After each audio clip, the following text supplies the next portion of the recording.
Welcome to Keeping It Real with KC. I am your host, KC Phoenix, and this episode is a little bit taboo. I I decided to do this episode because I feel like there has been an explosion of accounts, and I thought it was interesting. And for this one, I just have a few notes. I didn't take that many notes. It's just interesting things that I I discovered just randomly looking. I was curious. Oh yeah, I forgot. Got to get the housekeeping out the way. You know what the housekeeping is. If you want to listen to the podcast and all the podcast episodes, go to the main podcasting website, KIRWKC.com. That will take you to the main podcasting website. You will also see some podcast only episodes. For podcast only episodes, you will know because it will say PCO right after the episode number to let you know that it is a podcast only episode. As for following on Instagram, KIRWKC, follow on Twitter, KIRWKC, follow on Facebook, facebook.com/KIRWKC. And thank you again to the people who have liked the Facebook page. We have over 200 likes, which is super, super awesome. And I may do another marketing campaign to get some more likes and get the show in front of some more eyes as this show continues to grow, which is a good thing. And if you're watching on YouTube, don't forget to hit the subscribe button, followed by the notification bell. That way you know when I upload new videos. Also, on Daily Motion, if you're watching on there, don't forget to hit the subscribe button so you know when I upload new videos. As for this particular episode, I decided to do it, as I said before, because there's been an explosion of these accounts. And it seems like the accounts are all over the place. And when I did some research, I was curious about adult entertainment, adult films. And I asked myself, well, when did the first adult film come out? So I looked it up, and I found out the first adult film came out in 1896. I did not know that. I thought the first adult film came out maybe in the 50s or 60s. 1950s or 60s. I didn't think that the first adult risque film came out in the late 1800s, in 1896. It was a French film. Gotta love the French. And the name of the film was La Cochère de la Marie. And it was a woman performing a bathroom okay, try saying that 3 times fast. It was a woman performing a bathroom strip tease, is what she was doing in this particular film back in 1896. As time went on, the industry evolved, it evolved some more, and it evolved into what we have today. Back in, let's say, the 60s, the 70s, in that time period, you had people doing adult work, doing work in the adult entertainment industry. And it was really taboo. Just like I remember, even not in the 70s, I say still in the 90s, as a matter of fact. I remember I would go into the gas station, into the convenience store, and you would see the Hustler magazines, the Playboy magazines, and the Penthouse magazines, and all that stuff. And usually they were covered up to a certain point where you could only see the name. Sometimes they, depending on what was on the front of the cover, they may show more, like in the plastic wrapper and the paper wrapper, whatever they had it in the gas stations. But usually they were covered where you could only see the name, at least the gas stations I went into. And the reason that was the case is because it was taboo. It was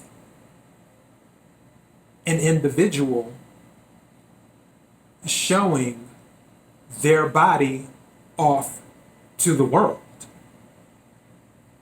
And yeah, we're all born naked.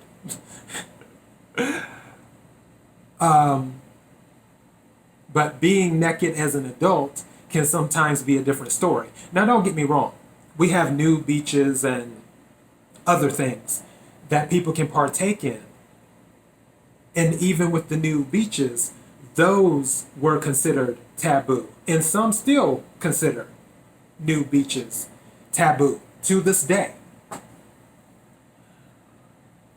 But what I will say about the adult entertainment industry is that what was once so taboo, what was once so looked at with a side eye, like, wow, why would somebody do that? Did they have a bad childhood? Did they not get enough love? What's happening here? Now it's like, oh, okay. And I really believe Onlyfans had something to do with it. Because it seems like everyone and their grandmother has an Onlyfans account. Everyone. And for those who have watched or listened to the show, you know this is a no judgment zone. I don't judge people because I couldn't care less. I'm more of a live and let live. As long as you're not hurting anybody, do what you do. I believe that the saturation of OnlyFans accounts coupled with the current generation's I want it now mentality has made the adult entertainment industry less taboo. When people see that, oh, I can go do this and make this amount of money. As a matter of fact, there was one lady, this was in Business Insider, her name is Monica, where she's making more than $100,000 a year. And not that $100,000 is a lot of money, it isn't. However, in the grand scheme of things, when you compare it to a regular 9-to-5 job where you may make $50,000 or $65,000 or $75,000, that you have to clock in and deal with all types of people and do this and do that. But then you see an individual who can make their own schedule, who controls what type of content they put out and other things that come with it. They may say, okay, wait a second. I'm sacrificing this much energy over here, whether it's doing a white-collar job or a blue-collar job, where I could sacrifice that same energy and make just as much money, if not more. The only question is, how comfortable are you with being out there, with being seen. Which also, there are people with OnlyFans accounts that don't show their faces. So that's another thing too. Some people don't show their face on OnlyFans. And you have those people too who can make a good supplemental income. If you're not showing your face and you're making an extra $600 a month or even an extra $1,000 a month, that can make a difference in some things. And I can see how the allure is there to do it. Because the allure is there, because so many people are grabbing on to this type of, I don't know if I want to call it a dream or a profession, because not everyone that has an OnlyFans account makes money. There are some people who don't make anything because, like most businesses, you have to build it from the ground up. Because when you're not working for someone and you're working for yourself, you have to build your business from the ground up. OnlyFans is no exception to that.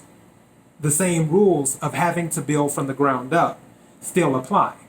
Now, how fast you're able to build will depend on you and what your appeal is, and also what your marketing game is, because everyone has different tastes. But because it is such a common thing to see people with OnlyFans accounts, I believe that has diluted the taboo concept or the taboo toxicity as related to adult entertainment. I feel OnlyFans has done that. And I can't be the only one who's noticed that so many people have an OnlyFans account. If I'm not mistaken, Safari on Love and Hip Hop, he's married and he did an OnlyFans account. And I think he said he made like $50,000 or $100,000. And this was in a matter of months. So the allure is there. People putting themselves out there with these OnlyFans accounts. It's just kind of like, okay, it's just a regular thing. It's sort of like if you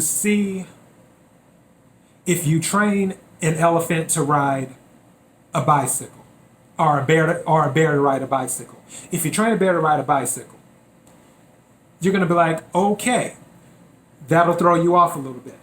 But if you see a bear riding a bicycle every single day you walk out the house, after about a year, once you see a bear riding a bicycle, you'll just be like, Or here in Los Angeles, when it comes to homelessness.